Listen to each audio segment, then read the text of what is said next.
Boa noite, pessoal. Graças e paz. Estamos ao vivo aqui. Me chamo Kevin Eduardo. Sou o criador de conteúdos aqui, o fundador da Just The Hope. Ok?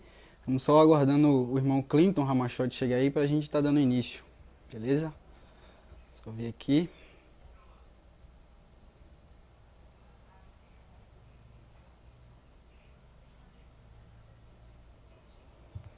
Sejam bem-vindos.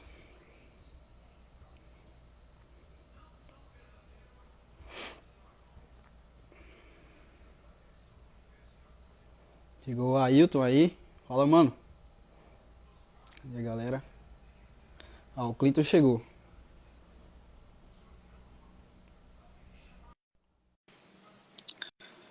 Esse paz.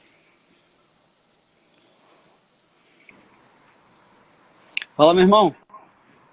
Boa Tudo bom? noite. Graças a Deus. E aí, tranquilo? Tudo bom, meu irmão. Você tá me escutando bem aí? Tô escutando bem. E aí, o Tudo som tá certo? legal? Tá sim. Tá tudo certo. Tá bom. Bom, pessoal, estou aqui com o irmão Clinton Ramachotti, né? Eu gostaria de pedir que o Clinton se apresentasse aí para os irmãos, beleza? Beleza.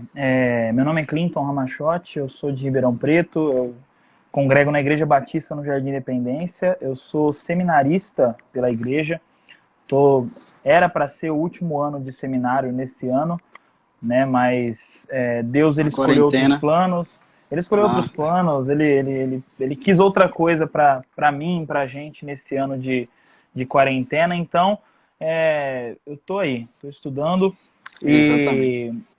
e eu sou casado, tenho um filho, o Ezequiel. Amanhã ele faz 2 anos de idade, tá ficando Que velho. legal, cara.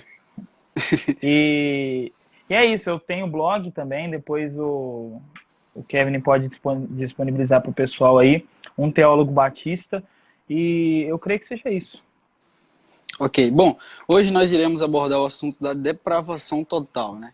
Eu creio que por falta de entender esse assunto, que muitos pastores têm pregado que nós somos extremamente importantes, né? Deuses na terra, semi-leões aí, né? O ponto fraco de Deus.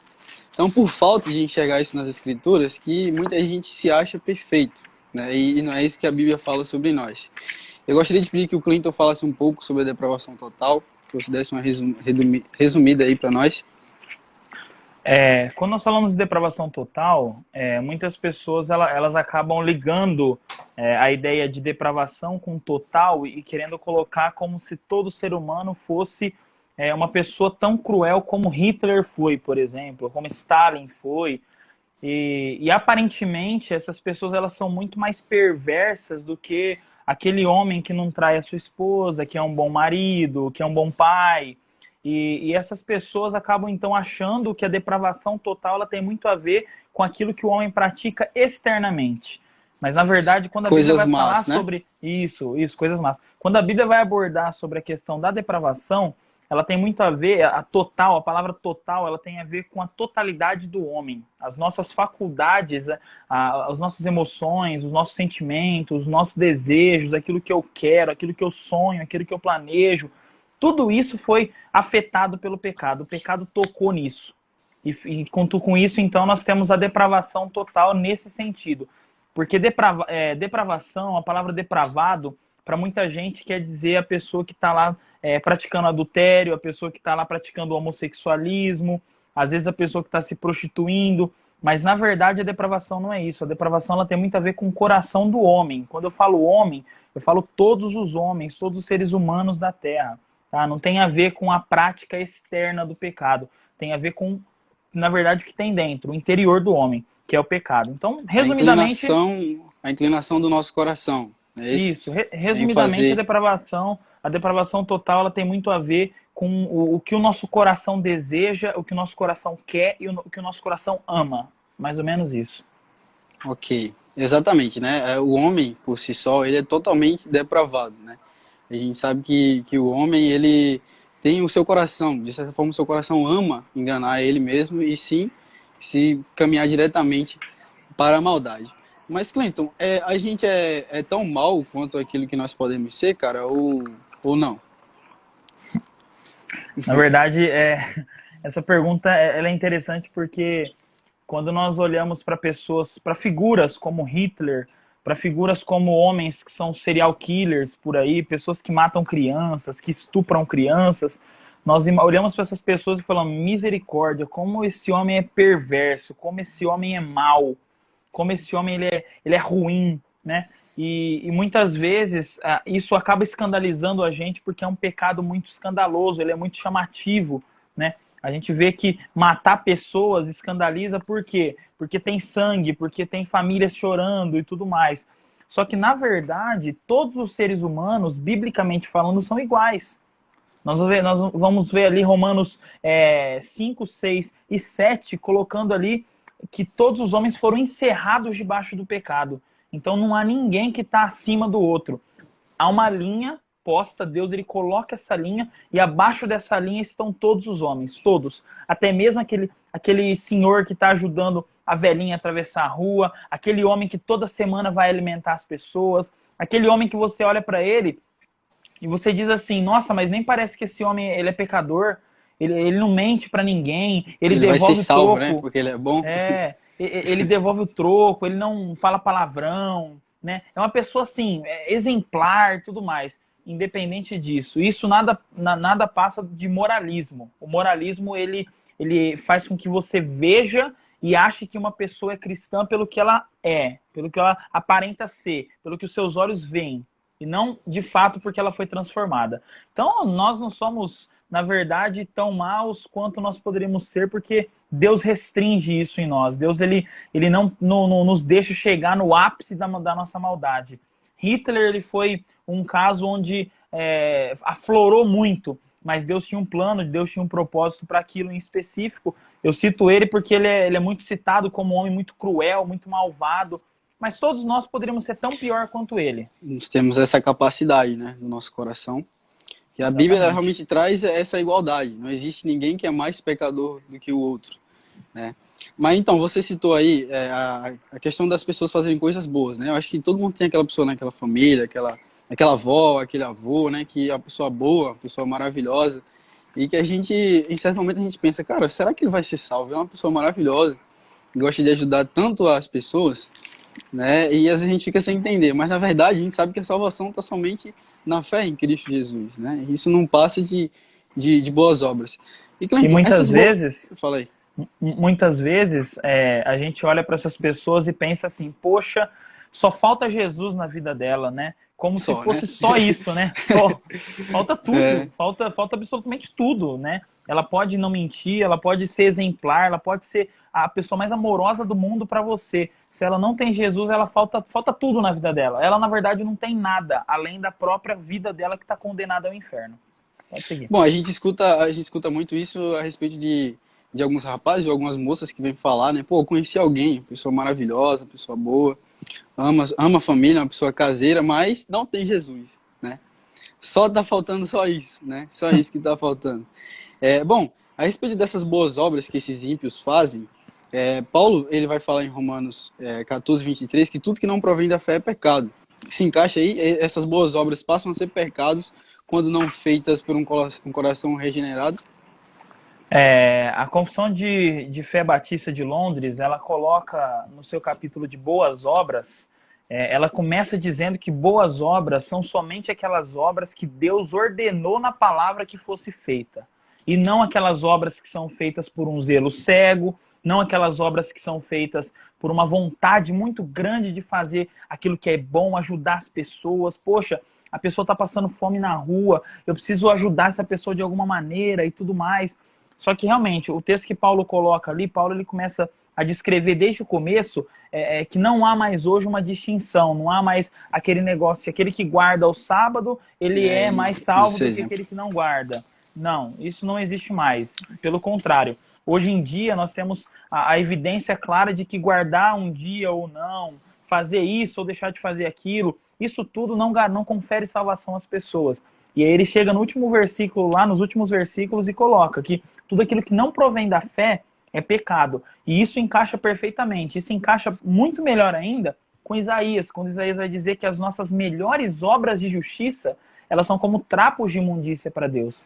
Então sim, todas as obras que não são feitas, movidas pela fé, movidas pelo desejo de exaltar a Deus, são obras pecaminosas.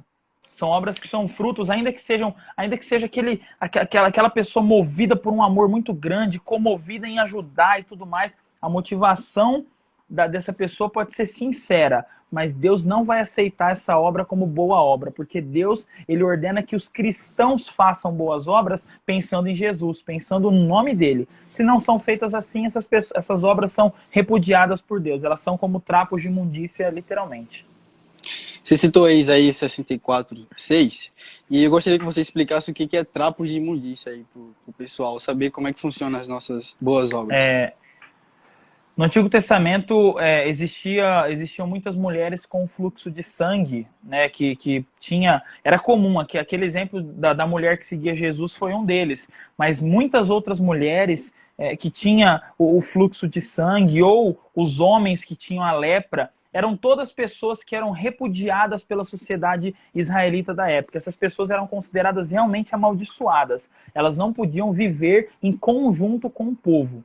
Então, o trapo de imundícia nada mais era do que um exemplo de uma faixa, aquela faixa que a gente costuma enrolar, às vezes, em um machucado e tudo mais. Aquela faixa, só que ela era enrolada sobre o leproso, ela era enrolada sobre a mulher que tinha o fluxo de sangue para limpar aquelas impurezas. Então, esses trapos de imundícia era uma maneira de limpar as impurezas que tinham no homem naquela época. Então, é algo ruim, é algo horroroso, é algo nojento. A gente olhava para aquilo, né? Se a gente olhasse para aquilo, a gente ia ver mosquito em volta daquilo, bicho e tudo mais, porque realmente era nojento.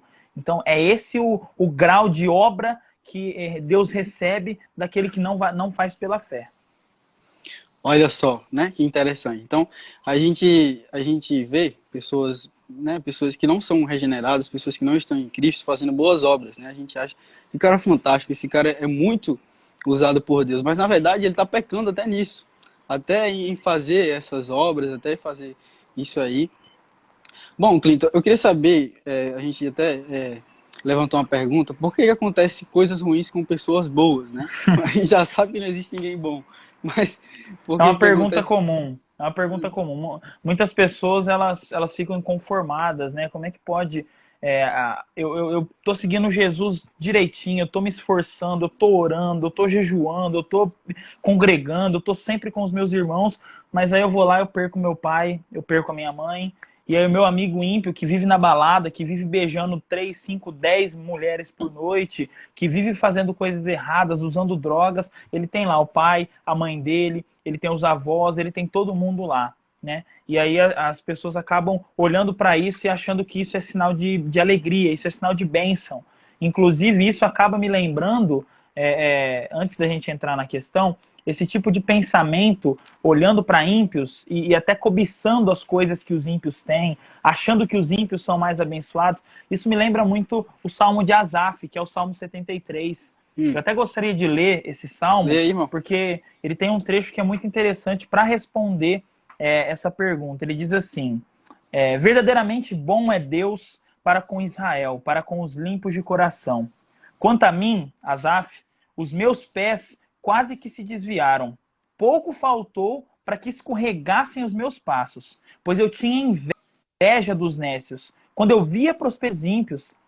Porque não há apertos na sua morte, mas firme está a sua força.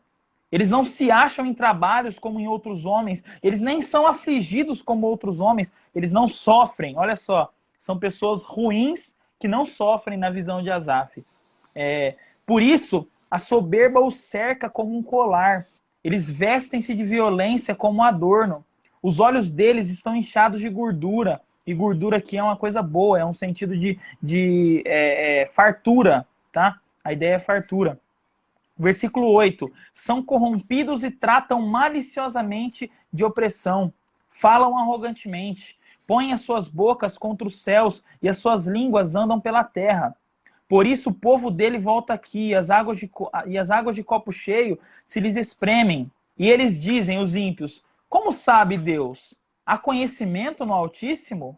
Ainda zombam de Deus, os ímpios. Eis que esses são ímpios e prosperam no mundo. Eles aumentam em riqueza. Na verdade, aí Asaf chega à conclusão. Na verdade, então, eu tenho purificado o meu coração em vão. É inútil eu purificar o meu coração, é inútil eu continuar servindo a Deus, eu continuar orando, eu continuar indo atrás de crescer espiritualmente, é inútil. Esse era o pensamento dele. E lavei as minhas mãos na inocência, pois todo dia eu tenho sido afligido e castigado a cada manhã. Aí, um pouco mais para frente, lá no versículo 17, ele cai em si, ele chega à conclusão, e é aí que eu quero entrar com a resposta. Até que entrei no santuário de Deus, e então eu entendi o fim dos ímpios. Certamente tu, Senhor, os puseste em lugares escorregadios, e tu os lanças em destruição, como caem na desolação quase que no momento. Ficam totalmente consumidos de terrores. Como um sonho, quando se acorda, assim, ó Senhor, quando acordares, desprezará a aparência deles. Então, a gente vê que Asaf estava olhando a prosperidade daqueles ímpios, estava olhando aqueles ímpios se alegrarem, terem muita comida, muito dinheiro, uma família, tudo mais. Estava dizendo, mas Senhor, eu tenho feito tanta coisa boa e ainda assim tanta coisa ruim tem acontecido comigo. Por que isso? Qual que é o motivo disso? E aí, quando ele entra no santuário, ele vê que essas coisas que acontecem com os ímpios nada mais é do que peso de condenação para eles mesmos. Então, por que coisas ruins acontecem com pessoas boas? Não existem pessoas boas.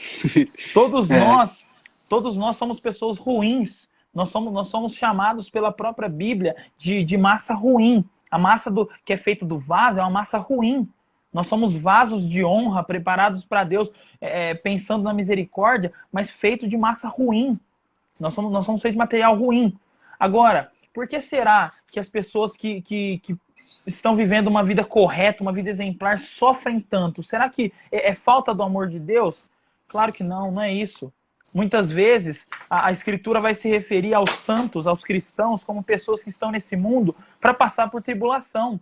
É a tribulação, exato, inclusive, que lá em Romanos 5, quando Paulo vai falar sobre o ato de justificação, que é a nossa salvação, ele vai dizer assim: tendo sido, pois, justificados pela fé, temos paz com Deus, por nosso Senhor Jesus Cristo, pelo qual também temos entrada pela fé, na qual estamos firmes e nos gloriamos na esperança da glória de Deus. E não somente isso, mas também nos gloriamos nas tribulações, sabendo que a tribulação ela produz paciência, e a paciência produz a experiência produz a esperança, tudo mais. Então, nós somos chamados nesse mundo exatamente para passar por tribulação.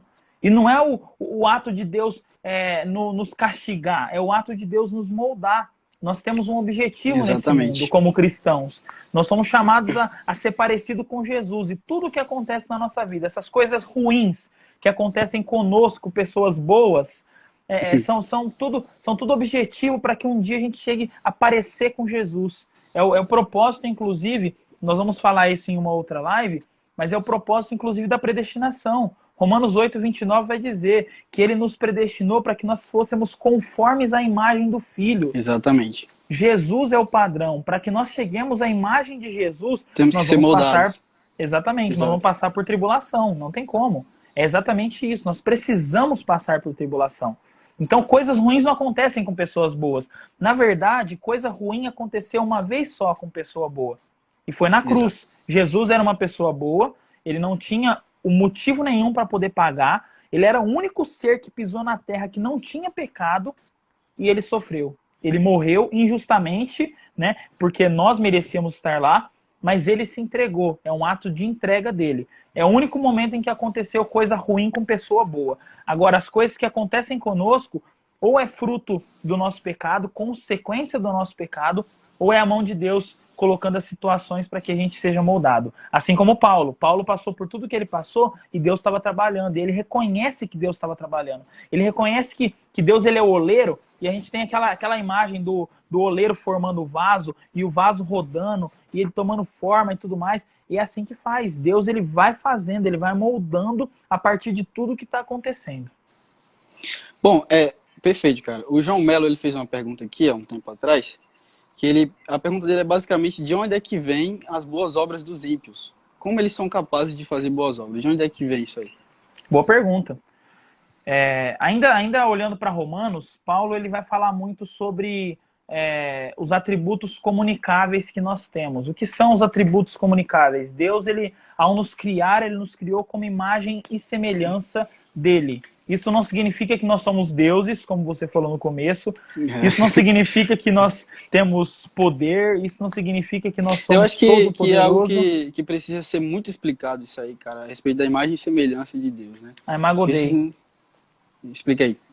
Então, a Imago Dei, ela trata exatamente dos atributos comunicáveis de Deus. Os atributos comunicáveis são aqueles atributos que Deus concedeu para nós nesse ato de nos criar imagem e semelhança.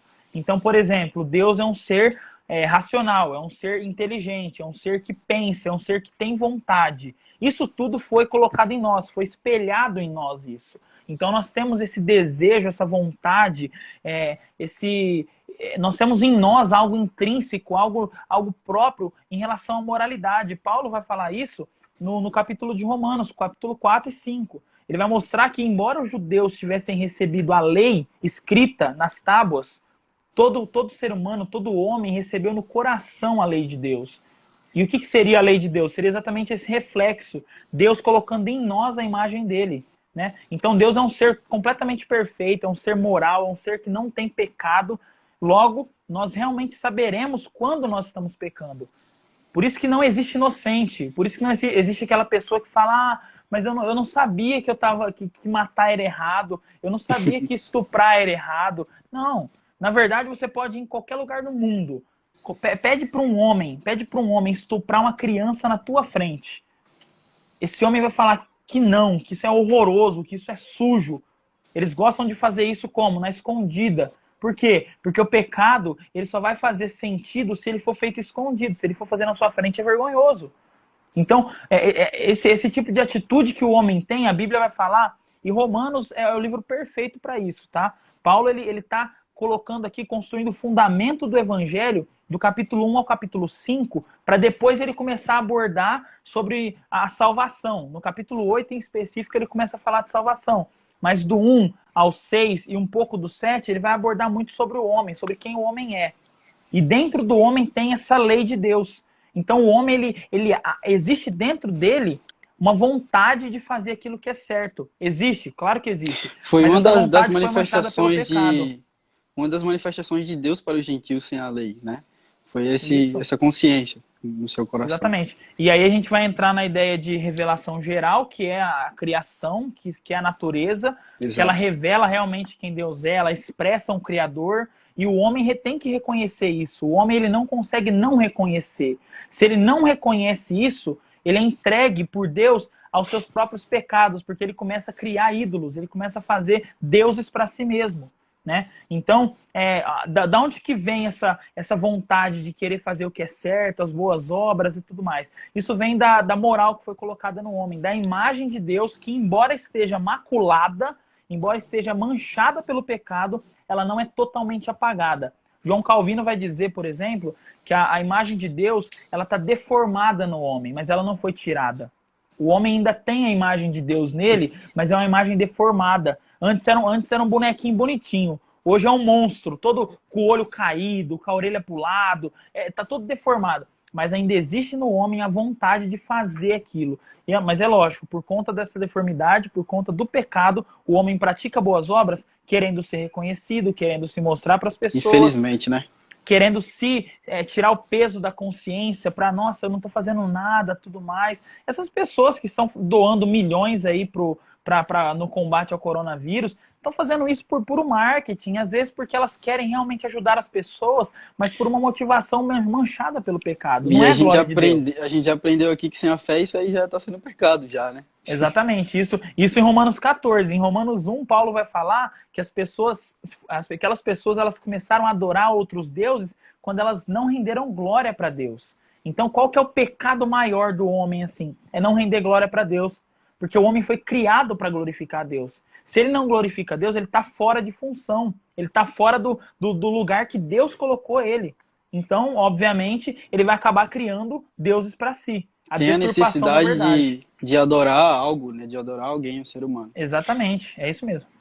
Bom, Cleiton, e o homem em Cristo, o homem regenerado? Ele continua sendo depravado, Como é que funciona essa questão de santidade? Como é que a gente pode conciliar isso aí, a santidade e a depravação do homem em Cristo? Como é que a gente pode falar isso? O homem, ele é depravado por natureza. E aí é aqui que a gente vai entrar na distinção, tá? Por que, por exemplo, nós afirmamos que livre-arbítrio não existe? Por qual motivo que eu digo que não existe livre-arbítrio? Exatamente porque a natureza do homem, ela tem uma escolha. E é só uma escolha que ela tem. Eu quero ler, inclusive, para embasar isso, Romanos 3. Ninguém Romanos busca 3, Deus, né? Romanos 3, exatamente. Romanos 3, do versículo 10 ao 12, vai dizer, Paulo citando o Antigo Testamento, para mostrar que isso é antigo, né? Como está escrito, não há nenhum justo, não há nenhum sequer, não há ninguém que entenda, não há ninguém que busque a Deus. Todos se extraviaram e juntamente se fizeram inúteis. Não há quem faça o bem, não há nenhum só. E aí dali para frente ele começa a descrever a garganta desses homens, a mão cheia de sangue e tudo mais. Então, a natureza do cristão hoje é uma natureza transformada, mas ela ainda batalha, ela ainda luta contra a natureza do pecado que tem.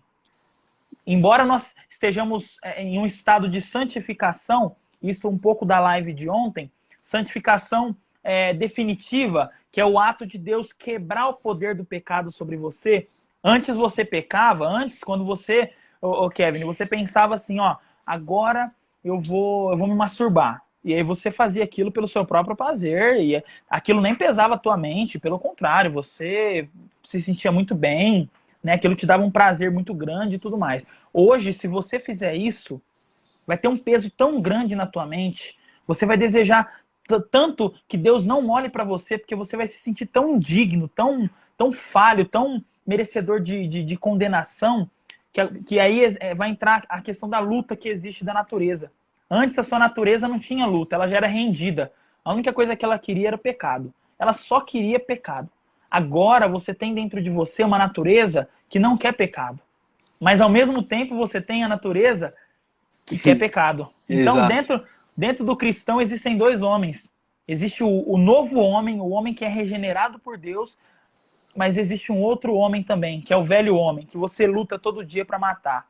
E que só vai acabar isso no estado de glorificação, quando essa natureza vai ser arrancada de nós. E aí nós não mais teremos essa vontade, essa predisposição para fazer aquilo que é ruim, aquilo que é pecado. Então o cristão, ele tem a natureza depravada, ele tem a natureza que quer pecar, mas ele não tem nele só essa natureza. Essa natureza não manda mais nele. Essa natureza não está mais escravizando. Você não está mais acorrentado e preso e sendo obrigado pela sua própria natureza e querendo pecar. Agora Cristo veio nos você foi libertar da liberto. escravidão, do pecado. Perfeito. Você foi liberto. É isso que significa libertação. Quebrou as correntes. Você não está mais preso. Exatamente, né? A gente sempre, que acontece um pecado consciente, sempre vem o Espírito Santo para falar ao nosso coração, olha, você precisa se arrepender, você errou, você é pecador, você é depravado. Bom, aquela vozinha na tua consciência que você fala, que fala para você, rapaz, para com isso, olha o que você fez. E muita gente diz, só um parênteses, muita gente diz assim que o Espírito Santo está te incomodando, mas o Espírito Santo não incomoda ninguém, meu amigo. O Espírito Santo ele não é chato. Quem incomoda é quem é chato. O Espírito Santo não incomoda ninguém. O Espírito Santo ele coloca em você uma chave de alerta. Ele te faz enxergar que você pecou. E ele pesa a tua consciência, mas ele não incomoda porque ele não é chato, tá? Só para colocar. Exato. Uma moça perguntou aqui, a santificação então é um processo que será completo na vinda de Cristo? Enquanto estivermos na Terra é um processo que será finalizado na vinda de Cristo, é isso? Então, aí nós vamos separar então a ideia de 3 passos, tá? Primeiro passo, conversão, que é a justificação, Romanos 5, tá? Romanos 5 vai abordar isso. Segundo passo, santificação. Eu falei um pouco na live de ontem sobre a santificação, e a santificação nada mais é do que a sua vida todo dia, tá? E eu não estou falando só vida na igreja, eu não estou falando só quando você senta na mesa, abre a tua Bíblia e lê, eu estou falando de quando você está diante de ímpios, quando você está diante do teu pai, diante da tua mãe, e eles às vezes pecam contra você, ou às vezes eles incitam você a pecar, e você, tendo a palavra na tua mente, no teu coração, você consegue dizer não para o pecado. Isso é santificação. Agora, é claro, isso não vai acabar, não vai se concluir aqui. Existe um pensamento por aí, ele foi muito propagado por John Wesley. Tá? Esse pensamento que é a impecabilidade do homem, né? A ideia de que você consegue chegar a um estado nesse mundo que você não vai cometer mais pecado. O grande problema é que o apóstolo João discorda dessa afirmação. O apóstolo João vai dizer assim, que aquele que fala que não tem pecado é mentiroso. Essa é a realidade. Então, de jeito nenhum, nós não vamos chegar no ponto final aqui. Mas vai existir um momento em que, como eu falei anteriormente, a natureza pecaminosa ela vai ser arrancada de nós. Nós não vamos mais ter essa natureza que nos inclina para pecar. E aí vai ter somente um corpo glorificado, um corpo sem pecado. Isso vai acontecer somente na volta de Jesus. Exatamente. Bom, a respeito das crianças, né, às vezes a gente enxerga que alguns pais cristãos, eles falam, pô, onde é que você aprendeu a fazer isso? Onde é que você aprendeu a mentir, né? E tal. Só que, na verdade, ele não precisa aprender, né? Ele não precisa aprender, ele já nasce com isso dentro do seu coração, né? Verdade. Na verdade, em relação às crianças, muitas pessoas acabam olhando para o lado muito emocional e falando de pureza, que as crianças elas são puras. Muitas pessoas ainda usam o texto lá de Mateus 18, quando Jesus vai chamar os pequeninos para ir até ele, né? E aí Jesus usa a figura dos pequeninos para os discípulos e diz, olha, dos tais são o reino de Deus. Só que se você prestar atenção no contexto de Mateus 18, aqueles pequeninos, a palavra de Deus lá em Mateus vai dizer que Jesus chama eles de pequeninos que creem em mim. Ou seja, eram pequeninos convertidos, crentes em Jesus. Tá? Eles tinham pecado, eles reconheceram o pecado deles, mas eles confessaram Jesus. Agora, com relação à criança, eu tenho um filho de 2 anos de idade. Tá? Ele vai fazer 2 anos amanhã. E é inacreditável como que, desde quando ele tinha 6 meses de idade, eu falava para ele, Ezequiel, tira a mão daí. Ele olhava para minha cara, ele dava risada e ele colocava a mão. Ou seja, ele faz aquilo porque ele quer fazer aquilo. Ele aprendeu a fazer isso, né? Quem ensinou? Quem ensinou ele a desobedecer? E até hoje, a gente tem ensinado, é uma lição, é uma tarefa muito árdua você ter uma criança, porque essa criança, ela naturalmente, ela tem isso e ela não tem maturidade para lidar com isso, ela não é convertida. Então, o tempo todo ela está desobedecendo, o tempo todo ela quer fazer aquilo que a gente fala para não fazer. Ezequiel, não põe o dedo na tomada. O que ele vai fazer? Ele vai enfiar o dedo na tomada. É isso que ele quer, porque a natureza dele inclina para isso. E aí, pior, se você fala para ele não fazer isso, ele fica bravo com você. Ele quer brigar com você porque você não quer deixar ele fazer isso. 2 anos de idade, 2 anos. Desde quando ele tinha menos de 1. A gente tomou consciência de que ele precisa ser convertido por Deus. E isso traz pra gente uma responsabilidade muito grande, pra gente não esperar aquela falsa ideia da idade da razão. A criança com 12 anos de idade, ela chega na idade da razão. Não existe isso. Não existe idade da razão. Eu ouvi da boca do... Não sei se você já ouviu falar do Dr. Russell Shedd. Ele já é falecido. Ele foi um dos grandes homens aí que Deus usou no nosso tempo. Faleceu há pouco tempo atrás. E aí uma das perguntas que eu fiz para ele foi: como é que foi a sua conversão? E ele me contou que a conversão dele foi aos 4 anos de idade. Os pais dele, missionários, tá? Tanto o pai quanto a mãe, pregavam o evangelho para ele desde que ele nasceu, desde sempre. E aí ele diz assim que com 4 anos de idade ele ele cometeu alguma atitude ali que pesou na cabeça dele, ele viu que aquilo ia desagradar o pai dele ia realmente corrigir ele e tudo mais. Ele foi chorando para a mãe dele: mamãe, o que eu faço? Eu fiz isso. Aí a mãe dele falou: já tinha consciência já. Consciência. Meu filho, eu não posso fazer nada por você, mas Jesus, ele pode te perdoar. E ele disse que naquele momento ele confessou Jesus, com 4 anos de idade. Maravilhoso, cara. Então, isso traz pra gente o quê? A gente precisa pregar o evangelho pra criança desde quando ela é bebê, não importa. Não depende de você, depende do Espírito Santo, não depende do intelecto. Embora a gente saiba que o bebê, ele não tem o intelecto formado como nós temos, ele precisa ouvir o evangelho desde sempre. Presta atenção, me chamaram de louco já, mas eu preguei o evangelho para Ezequiel desde quando ele estava na barriga. Desde quando ele estava na barriga, a gente falava de Jesus para ele. E aí isso faz com que a gente confie em Deus, que é quem convence, que é quem converte, que é quem atrai, quem chama, quem regenera, mas a gente está fazendo o nosso chamado, nós estamos cumprindo a nossa responsabilidade, que é pregar o evangelho. Porque a Bíblia vai dizer em Romanos 3:23 que todos pecaram, e todos ali é todos os seres humanos. Não importa se criança, se idoso, se pessoa com Alzheimer, se pessoa com debilidade mental, todos pecaram e todos carecem da glória de Deus. Perfeito, cara, perfeito. Bom, você citou Romanos, né, o comecinho ali, do 10 para o 12, que fala que nós somos incapazes de escolher a Deus, né? Somos incapazes de escolher a Deus. Aí a questão é, onde é que fica o livre-arbítrio aí? Onde é que fica o livre-arbítrio, se nós somos incapazes de escolher a Deus? Como é que a gente pode Existe uma ilustração legal, que é o seguinte: você torce para que time? Os Corinthians, né, mano? Você é corintiano. Eu vou colocar você para apitar uma final de campeonato Corinthians e São Paulo, mas eu quero que você apite esse jogo, tá? 100% imparcial. Quero que você não seja totalmente justo. O que você acha que vai acontecer? Eu conheço não vai meu dar coração. Certo. Não vai dar certo. A palavra livre-arbítrio, ela vem de arbitrar, né? E arbitrar vem exatamente do árbitro, do juiz. Então, se você foi colocado para poder fazer apitar um jogo, e de um lado está o time que você ama e o time que você detesta, você vai com certeza pender para o time que você ama. Da mesma forma é o nosso coração.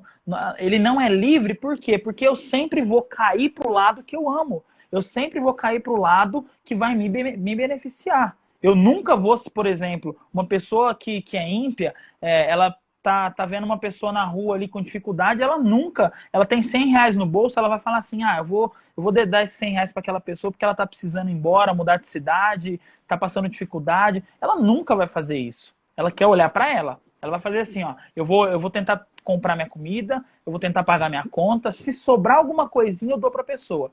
Mas eu já tô arbitrando pro meu lado. Então, o arbítrio, ele existe. Nós somos realmente o tempo todo, tudo que nós fazemos, nós queremos escolher entre esse é melhor do que aquele.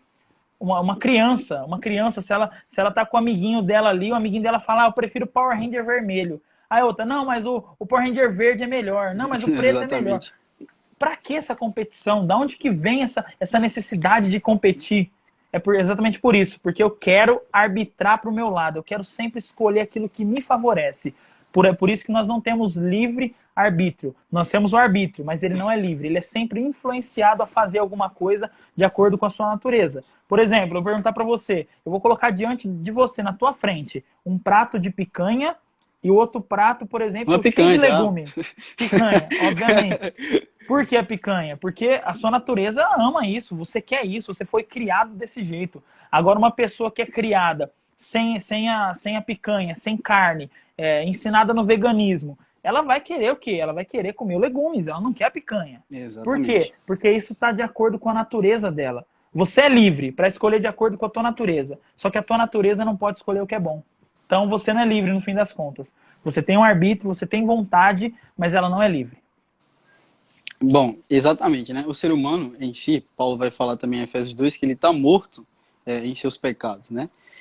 Sem estar em Cristo. E lá naquele capítulo, que é um capítulo fantástico, a gente vai ver Paulo atribuindo a forma do ser humano estar regenerado, estar em Cristo totalmente, a Jesus Cristo chegar e vivificar o ser humano, né? A ser uma obra do Espírito Santo, de Deus, e chegar e vivificar esse ser humano. Mas eu creio sim que o livre-arbítrio, ele ataca muito a algumas pessoas porque eles acham que eles, por si só, eles podem escolher entre o céu e o inferno, entre a salvação e a condenação, né? Então, esse que é um problema, né? A gente pregar isso, eu encaro como heresia, tá? Uhum. Eu, sinceramente, encaro isso como heresia porque a Bíblia é muito clara a Bíblia é muito clara em falar que o ser humano ele não consegue buscar a Deus. Ele não busca a Deus, né? Entre 1000 chances, você escolhe entre Deus ou você escolhe entre o diabo, né? Conforme a natureza do ser humano, ele escolher sempre, nessas 1000 vezes, o diabo, se o Espírito Santo não interferisse nisso aí, né? É isso mesmo.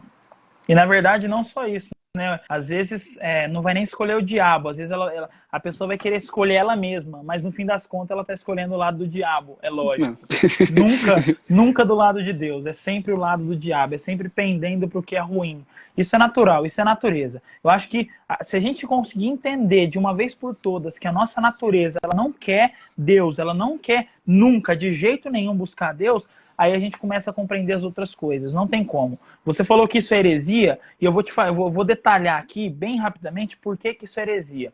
Tá? Isso me leva a atribuir algum tipo de mérito para mim. Tá? Ainda que eu diga para você assim que 99% da salvação é obra de Deus, mas 1% é minha obra. Eu estou dizendo para você que ainda assim eu estou cooperando com Deus. Deus, ele não me salvou completamente sozinho. É o sinergismo, né? O sinergismo, é o homem e Deus juntos, né? É um time, Deus faz a parte dele, eu faço a minha. Mas na verdade Deus não precisa que eu faça a minha parte. Deus, ele requer de mim que eu cumpra a minha obrigação como cristão. Mas isso não é a minha parte. Eu nem gosto, na verdade, quando as pessoas usam isso, sabe? Deus, ele está fazendo a parte dele, eu tenho que fazer a minha. Não é assim. Nós não temos a nossa parte, nós temos a nossa responsabilidade. Nós temos a nossa obrigação, nosso dever como cristão. Por quê? Porque existe uma lei que foi posta diante de nós. E se nós desobedecemos essa lei, nós pecamos. É basicamente isso. Perfeito, cara, perfeito. Né? Mas eu queria saber de você, né? Você que acompanha, acho que você vê algumas heresias que são postadas aí frequentemente, as mais famosas, né? Por que o povo tende tanto a defender esse livre-arbítrio, cara? Você consegue imaginar, assim, por que as pessoas tendem tanto a defender isso? Ó, eu vejo que o livre-arbítrio, ele cai como uma luva dentro de um pensamento onde você não precisa ter compromisso com nada. Ou seja, os ímpios, eles não querem ir na igreja, por exemplo, e eu tive uma experiência muito, muito particular com isso, porque quando eu comecei a ir na igreja, eu ia só no domingo à noite. E aí a minha namorada, minha ex-namorada na época, ela dizia pra mim assim, olha, se você for no domingo de manhã, eles têm a escola bíblica, e aí se você for no domingo de manhã, eles vão querer que você vai todo domingo de manhã. Então não vai não. Não vai nenhum domingo, porque se você for, eles vão te obrigar a ir todo domingo de manhã. Logicamente que eu saí fora disso. Por quê? Porque eu não quero compromisso. Quando você não quer compromisso, principalmente com Deus, porque se você começa a ouvir o evangelho vai mexer em você, o evangelho vai mexer no teu coração, o evangelho vai mexer na tua vontade, ele vai dizer que você está errado, ele vai dizer que você não presta, ele vai dizer que você não é bom, ele vai dizer que você precisa ser transformado. Você não precisa melhorar, você precisa ser transformado. Você não tem que parar de fumar, parar de beber. Você tem que ser transformado. E essa transformação é parar de amar aquilo que você antes amava. É odiar. A renovação da mente, amava. Né? Exatamente. Então, por que as pessoas elas amam tanto essa ideia de livre-arbítrio? Porque realmente traz uma falsa liberdade. Se eu digo que eu tenho livre-arbítrio, é lógico, eu vou colocar diante de mim a minha escolha para Deus. Eu quis ir na igreja. Fui eu quem tive que ir até lá. Não é Deus que me atraiu. Deus não fez tudo. Eu tenho que ter a minha parcela de participação nisso. Aliás, quem que não gosta de ser reconhecido? Quem que não gosta de ser aplaudido? Quem que não gosta de mérito? O homem ama. E aí, eu estava assistindo uma pregação do Heber Campos Júnior sobre cosmovisão. E ele conta uma história, né, para poder mostrar como que é grave, tá? Teve uma pergunta aqui nos comentários, o Kevin, que o Juan, ele perguntou assim, se é heresia, só os reformados vão ser salvos? Eu vou mostrar para ele como que isso é um pensamento terrível. E a gente não está falando de reformado. Tem muitas pessoas que creem no evangelho e não sabem nem que o nome calvinismo existe, não sabem nem que o termo reformado existe, tá? A história que Heber Campos conta é a seguinte, o homem estava prestes a ser condenado, tá? Vamos imaginar aí que ele matou gente e aí o rei vai condenar ele. Mas se ele conseguir pagar 4 mil reais, ele é liberado, ele não precisa mais morrer. E aí, mediante a isso, a rainha do reinado vizinho se compadece dele e fala assim, toma 2 mil reais. Pronto, 2 mil já tem, falta mais 2 mil. E aí o povo vai lá, o povo vê aquilo, fala, gente, a rainha se comoveu, como é que pode? Né? Vamos ajudar também. Aí o povo vai e tal, se movimenta, começa a ajudar, eles conseguem mais 1.000 reais. E aí ele já tem 3 mil, ele precisa de 4 mil para não morrer. E aí um rei da cidade vizinha, da outra cidade, olha para essa situação e fala, poxa, a rainha se comoveu, O povo se comoveu. Eu vou ajudar esse rapaz. Eu vou ajudar ele. E aí esse rei vai lá e desembolsa mais R$ 999. Ou seja, ele já tem R$ 3.999. Mas para ele não morrer, tem que ser 4.000.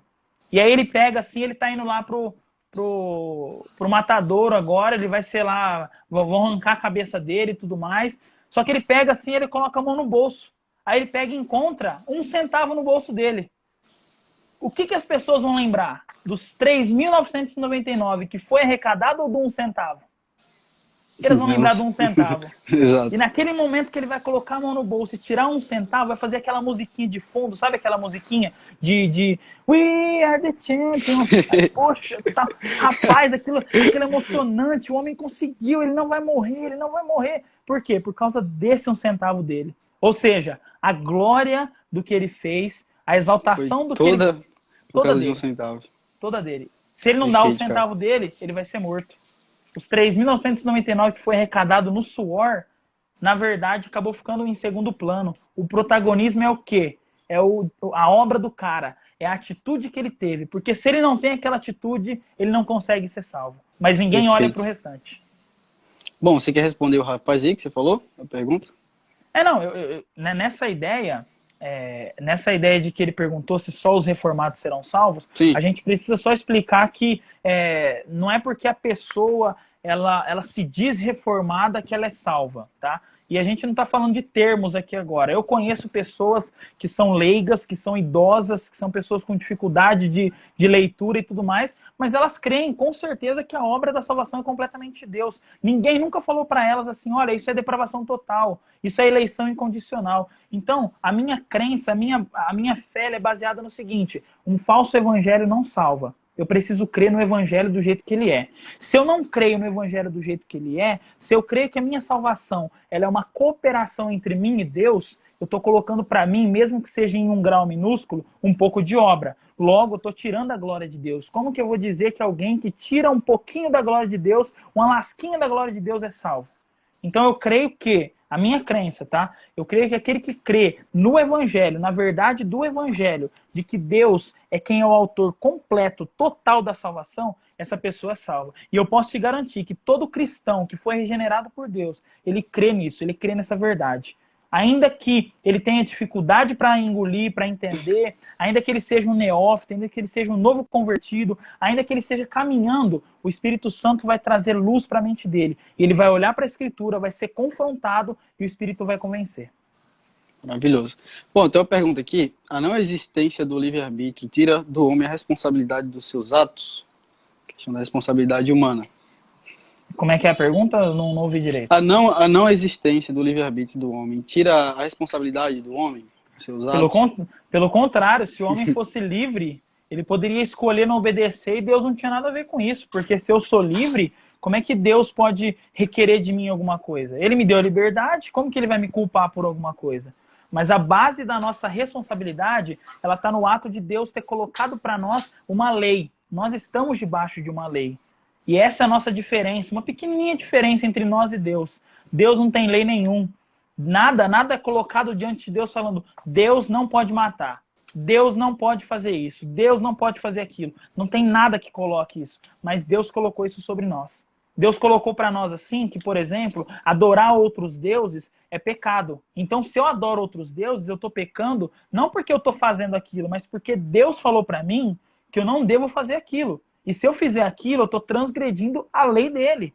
Ele é o legislador. Eu sou quem estou debaixo da lei. Deus é quem conferiu para nós a lei e nós estamos debaixo dela. Pelo contrário, a ideia de que nós não temos livre-arbítrio é um fator que pesa ainda mais a nossa responsabilidade. Por quê? Porque nós temos que lutar contra a nossa natureza, nós estamos cientes que nós temos uma natureza pecaminosa, e nós estamos cientes também que se nós não lutamos contra essa natureza pecaminosa, nós estamos negligenciando e desobedecendo. Olha só, isso tudo consciente, tá? Ninguém é bobo, nenhum cristão é bobo. Então é o contrário, não é isso, não, é o contrário. O cara comentou aqui, o livre-arbítrio é tão real quanto os unicórnios. Ai, cara, mas é bom a gente entender essa questão de soberania de Deus e a responsabilidade do homem, né? E a responsabilidade do homem em seus atos, né? Então, Deixa eu dar uma olhada aqui. Ok. Bom, você tem mais alguma coisa para falar? Queria Não, a pedir gente pro pessoal pode. mandar algumas perguntas aqui. Vamos abrir pro pessoal aí, se eles tiverem alguma pergunta aí sobre o tema, tá? O Esquece cara... continuismo, cessacionismo, esquece isso aí. Ó, a Karen, ela fez uma pergunta aqui, não tem muito a ver com o tema, mas eu acho que dá pra Vamos gente aguardar, encaixar. né? Outras perguntas aqui. Tá. Mas eu Mas acho que pode dá pra falar gente aí. encaixar. Sim. Ela colocou como saber qual é o propósito de Deus para nossa vida. Dentro de tudo que foi falado até aqui agora, Deus ele tem um propósito específico para a vida de todo cristão, que é glorificar a Deus, tá? O objetivo central, ele te colocou na família que você tá, ele te colocou na faculdade que você está estudando, ele te colocou na igreja que você tá para que você glorifique a Deus. Então, qual que é o objetivo, qual que é o propósito de Deus para a tua vida? Primeiro de tudo é que você glorifique a Ele, tá? Isso não significa que você vai glorificar Ele só indo para missões, só saindo por aí, indo para a África, indo para a China, indo para a Coreia do Norte. Não, é você na faculdade que você está, diante dos ímpios, diante de pessoas que estão blasfemando contra Deus, você ali ser luz, dar exemplo e falar da pessoa de Jesus para eles. Você vai encontrar mais sobre esse propósito estudando a Bíblia, tá? Eu sugiro que o livro de 1 João, ele seja o primeiro livro para você compreender isso. Ali em 1 João, você vai ter a certeza se você é salva de verdade ou não, e aí depois de compreender isso, você consegue se alimentar dos outros livros da Bíblia. Perfeito, cara. Perfeito. Vamos ver se tem mais alguma pergunta aqui. Ô, pessoal, pode fazer pergunta aí sobre o tema, tá? Ficou alguma questão? Se faltou clarear alguma coisa? Enfim, é importante fazer isso. Demais, cara. Essa pergunta aí, ó, por que os armínios não têm Bíblias em casa, a gente descarta. Não é isso que a gente quer falar aqui. Ai, ai. E assim, ô Kevin, só explicando pro pessoal, né, o nosso propósito aí, começando com essa live, é a gente tentar trabalhar na ideia dos 5 pontos de uma maneira muito prática, né, mostrar que não é nada muito intelectual, pelo contrário, né, é algo muito a ver com a nossa vida. Eu falei da depravação total aqui, eu pelo menos me vejo o tempo todo enxergando essa depravação que tem em mim, enxergando essa depravação que eu luto contra todos os dias. Porque às vezes eu não amo a Deus, às vezes eu não quero a Deus, né? Então é só pra gente começar. A gente vai ter outras lives ainda, mas só pra gente começar. Cara, você falou perfeito aí. Eu creio que quando a gente entende, né, quem nós somos verdadeiramente, aí a gente vai adorar verdadeiramente a Deus, né? Por Ele ter derramado a sua graça, o seu favor, um ser humano que, né, não tem nada de bom. Com certeza. Ó, a pergunta aí, eu acho que ela foi respondida no começo, mas eu acho que dá pra gente explanar, né? Mesmo o ser humano sendo depravado, existe alguma bondade? Tipo, quando o ímpio faz algo bom? Ô David, nós respondemos essa no começo, nós falamos um pouquinho sobre isso no começo, mostrando que o homem, ele sim, ele tem algumas atitudes que são benéficas a outras pessoas. Um exemplo, pessoas ímpias, espíritas, pessoas que, às vezes ateus, que alimentam famintos na rua, às vezes que dão agasalhos para as pessoas que estão com frio e tudo mais. São atos de bondade? Entre aspas, são. Porque a pessoa está passando fome, você vai alimentar ela. Mas diante de Deus, isso não tem um valor aceitável. Deus ele não aceita isso porque o alvo, o objetivo disso não é a glória dele. Então, se não é a glória de Deus o objetivo, isso é tratado como lixo, como esterco, como o trapo de imundícia, como nós vimos lá atrás. Tá? Então, não há nenhuma bondade no homem. Tá? Entre aspas, a bondade, com muitas aspas aí, que existe no homem, é a moral de Deus, é aquilo que Deus colocou em nós e que veio dele como imagem e semelhança, que também expliquei no começo. Então essa moral, ela poderia ser classificada como a imagem e semelhança de Deus? É isso que nós temos em imagem e semelhança de Deus? Também. Não só moralidade, mas a nossa volição. A volição aqui é a vontade que nós temos, o desejo. Nós desejamos, às vezes, construir casas, nós desejamos nos casar e tudo mais. Esse desejo, essa vontade, não vontade por essas coisas, mas essa vontade que nós temos, ela foi colocada por Deus. Exatamente quebrando aquele argumento de que nós somos robôs, só porque Deus é quem decretou todas as coisas, só porque Deus é quem está determinando todas as coisas, nós somos marionetes. Marionetes não têm vontades, marionetes não têm desejos, robôs não têm consciência, não têm cérebro, não têm racionalidade. Nós temos. Os animais são irracionais, por exemplo. Os animais, eles não têm inteligência, eles não têm intelecto como nós. Por quê? Porque eles não têm neles a imagem e semelhança de Deus. O homem exclusivamente tem imagem e semelhança de Deus. Diferente, então, dos animais. A Jaqueline fez uma pergunta aqui, Cristão de Direita BR, que é a Jaqueline, ela fez uma pergunta sobre ex-lex. Quanto tempo nós temos ainda aí, ô Kevin? Você consegue ver? Tem uns 5 minutos. Nossa, 5 Tempo minutos. demais, tempo demais. Ó, ex-lex é... A ideia de ex-lex é aquilo que eu coloquei no começo não, na metade, sobre Deus, ele não tem nenhuma lei sobre ele. Deus é ex-lex porque não há nenhuma lei que foi posta sobre Deus. Deus, ele é o legislador. A única lei que existe em Deus é a lei da natureza. Ele não pode negar a ele mesmo, ele não pode ir contra a natureza dele, e é a única lei, entre aspas, que existe em Deus. Mas Deus, ele é ex-lex porque é ele quem dá a lei. Ele está acima da lei. A lei foi posta aqui. Deus, ele está aqui. Deus, ele está acima da lei. Ele não precisa, por exemplo, amar todos os seres humanos, mas ele ordena que nós amemos a todos os seres humanos. Ele ordena que nós amemos o próximo, amemos os inimigos e tudo mais. Só que não há nada que é colocado para ele. Olha, Deus, você precisa amar todos os seres humanos. Ninguém diz isso para Deus. Ninguém colocou isso para Deus. Ele coloca para nós, não matarás, mas ele mata. Por quê? Porque ele é Deus. Não há nada que coloque diante de Deus uma proibição. Ele não comete pecado porque não tem nenhuma lei que é colocada sobre ele. Então, basicamente, ex-lex é isso. Deus, ele é acima da lei. Show. Qual livro você indica para compreender melhor a soberania divina e a responsabilidade humana? Tem o do Carson, né? Hã? Tem o do Carson lá, né? Esse do Carson é muito bom. Soberania de Deus e Responsabilidade Humana. Ele é muito prático também. Eu acho ele muito prático. Mas tem também um do Heber Campos Jr., né? Tomando Decisões Segundo a Vontade de Deus. É um livro que vai abordar muito isso, muito os nossos sonhos, os nossos planos e também a soberania de Deus com relação a isso. Eu creio que esses dois livros sejam muito melhor, seja muito bom para poder colocar. Poxa aí, ó, Jamile, se Deus determinou todas as coisas, então ele determinou a queda do homem. Se assim for, isso não faz de Deus autor do pecado? Cara, isso aí... Deus, eu acabei de explicar agora a questão de Deus ser ex-lex, Deus está acima da lei. Deus, ele seria praticante do pecado se existisse alguma lei que proibisse ele de decretar a queda. Agora imagina comigo, vamos fazer uma matemática aqui. Eleição antes da fundação do mundo. Jesus Cristo morto antes da fundação do mundo. O que Deus quer com Adão e Eva ali? Será que Deus ele queria que Adão e Eva nunca pecasse? Que Adão e Eva continuassem eternamente ali no estado de sem pecado? Eu acredito que não. Acredito que Deus ele fez tudo com propósito. A queda fazia parte, o pecado fazia parte, Jesus Cristo morto, ressuscitado, salvação, tudo isso faz parte. E é lógico, isso não torna Deus praticante do pecado. Show. Beleza? Isso aí, deu tempo já aí, né? Já vai acabar aí, né? Deu 1 hora, ela fecha sozinha. Cara, tem 1 minuto e meio ainda. O cara perguntou se Deus é o pecado. Aliás, se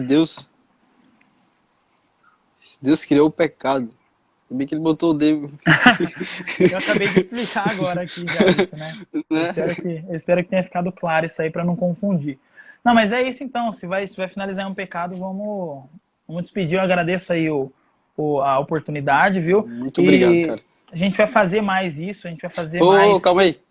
O título do livro do Heber Campos, para a moça. Tomando decisões segundo a vontade de Deus. A capa dele é laranja, Heber Campos Jr. Muito bom. Bom, muito obrigado pela participação, cara. Obrigado. Eu que agradeço aí. A sua vida aí. Os parabéns adiantado, né, para o Ezequiel.